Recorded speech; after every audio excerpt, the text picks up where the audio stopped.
Hello, this is Todd Wall from Aquatongue Media, and I saw an article I thought was pretty interesting, and it covers a subject or a topic which I have a great deal of interest in, which is some of the renewable goals that you see different countries throughout the world trying to achieve in the future to try to fight global warming. So essentially, a lot of countries around the world have basically very aggressively adopt a program of adding renewables to generate electricity, trying to basically retire sort of existing fossil fuel generation, coal, even natural gas. In some cases, some countries like Germany have retired a lot of their nuclear fleet. And the idea that you've seen that's been promoted and with great success, a lot of countries, like I said, around the world have adopted these goals, is to basically generate electricity carbon free, and they set certain years to have this, to reach this goal. In the UK, it's 2050. And so you have a politician in the UK, Kemi Badenoch, who's basically saying that net zero by 2050 is impossible for the UK.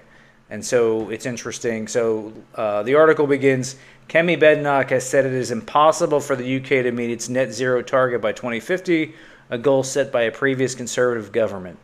The UK is legally committed to reaching net zero by 2050 under a law passed by former Tory Prime Minister Theresa May in 2019. It means the UK must cut carbon emissions until it removes as much as it produces, in line with the 2015 Paris Climate Agreement. And essentially, what that means is running mostly, primarily, or almost exclusively on renewable energy, which is obviously, as everyone knows, renewable energy, when it's only a small portion of the grid's generating resources, they can sort of absorb the intermittency. But as the penetration of renewable energy grows on a grid, absorbing all the intermittency and still being able to provide power during those periods of time when wind isn't blowing and the sun isn't shining, it becomes more and more expensive. And so the UK is committed to this goal. And now you have a politician who's basically coming out and saying what probably a lot of people are thinking in private, which is this is really, really going to be difficult. In a speech, Badenoch said net zero cannot be achieved by 2050 without a serious drop in our living standards or by bankrupting us. And I think this is interesting because it's true. Having a grid running largely on renewables is not only impossible, but it becomes incredibly expensive, primarily because you're always going to need those resources that basically you can turn on when, as I said, the sun isn't shining, the wind's not blowing, or you would need an incredible redundancy, overcapacity, if you will, of renewables and a lot of batteries, which are still relatively expensive. And so I think the idea that a lot of people had at one point in time is that this was achievable. I think some of the modeling that was done that suggested this idea was possible probably wasn't done by the experts, but more by people with an ideological bent that were pushing a certain agenda. And so the article continues, the Conservative leader did not set out an alternative target date, but she would consider doing so if her party found a better way of delivering net zero. The article continues, hitting back at Badenoch's speech, Baroness May said the 2050 target was challenging but achievable. Delaying action will only harm the next generation and increase both the economic and social costs of climate change.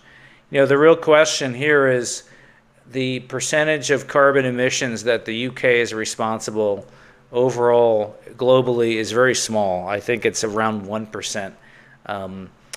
China, for example, contributes about a third of total global emissions. The U.S. less than that, and then some other countries you would expect, India, Russia, are contributing a fair amount. But overall, the U.K. contributes about 1% of carbon emissions. So even if the U.K. were to go net zero tomorrow, the overall impact in global carbon emissions would be relatively insignificant. And so they've put this goal out there. They're trying to achieve this goal, but I think everyone's beginning to realize the impact it's having on cost of living. Energy prices are becoming increasingly a greater and greater concern, a greater percentage of people's disposable income, and that's just going to continue to get worse and worse as they go down this path. So it's encouraging that you have a politician in the UK who's taking a stand. I guess in Europe and in the UK, this would be considered sort of brave, and you'd kind of be going against the herd. But it sort of is nice. Perhaps they've reached a tipping point in the UK, and they realize that some of these goals that they wanted to achieve just really aren't possible. I'm not going to go through and read the whole article. I think the reason I wanted to bring it up, I just wanted to point out that, this is something we're seeing all throughout the world. In California, California was an early adopter of rooftop solar, and now you're seeing Governor Gavin Newsom trying to walk back rooftop solar in California. They're describing it as a cost shift, and people who don't have rooftop solar are unfortunately bearing the cost of this. And so I just think this is good news. We'll see if it gets any traction. We'll see if there's more courageous politicians within the UK who are going to kind of stand up and sort of say, the emperor has no clothes. But I'd be interested in knowing what you think. Please leave a comment in the comment section below. Like the video, and until next time, I hope you have a great day. Thanks.